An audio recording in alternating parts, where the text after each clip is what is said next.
இந்த நாள் உங்களை சிரிக்க வச்சதா அல்லது அமைதியா அழ வச்சதா? பல நேரம் நம்ம மனசு சொல்லும், நீ இன்னும் நல்லா இருந்திருக்கணும், நீ இன்னும் தைரியமா இருந்திருக்கணும். ஆனால் தேவன் இப்படி சொல்லல. அவர் கேக்குறது பூரண தன்மை இல்லைங்க, நம்பிக்கை. ஒரு நாள் கடலில் பயங்கர புயல். ஒரு சின்ன படகு அலைகள்ல அப்படியே ஆடிட்டே இருந்துச்சு. படகுல இருந்த மனிதர் பயந்துட்டு கத்துனார், ஐயோ நான் முழுக போறேனே அப்படின்னு. இப்போ அந்த படகுல இன்னொரு வயசான பாட்டி உட்காந்துட்டு இருந்தாங்க. அவங்க ரொம்ப அமைதியா அப்படியே கூலா உட்காந்து இருந்தாங்க. அவன் கேட்டான், பாட்டி உங்களுக்கு பயமா இல்லையான்னு. அப்ப அவங்க சொன்னாங்க, இந்த படகை நான் ஓட்டலப்பா, இதோட ஓட்டுநர் தேவன், அவர் தூங்க மாட்டார், அவர் பாத்துப்பாரு அப்படின்னு சொல்லி ரொம்ப ரிலாக்ஸ்டா சொன்னாங்களாம். அந்த வார்த்தையை கேட்டதும் அவனோட மனசும் அப்படியே அமைதியானது.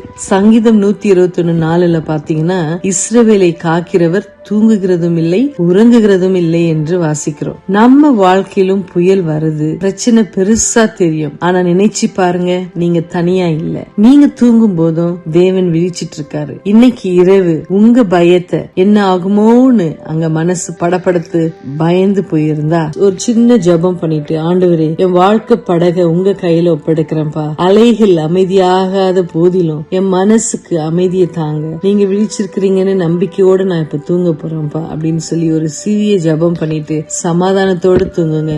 தேவன் உங்களுக்கு கண்டிப்பாக ஒரு சமாதானமான நித்திரையை தருவார். ஆமீன். Good night.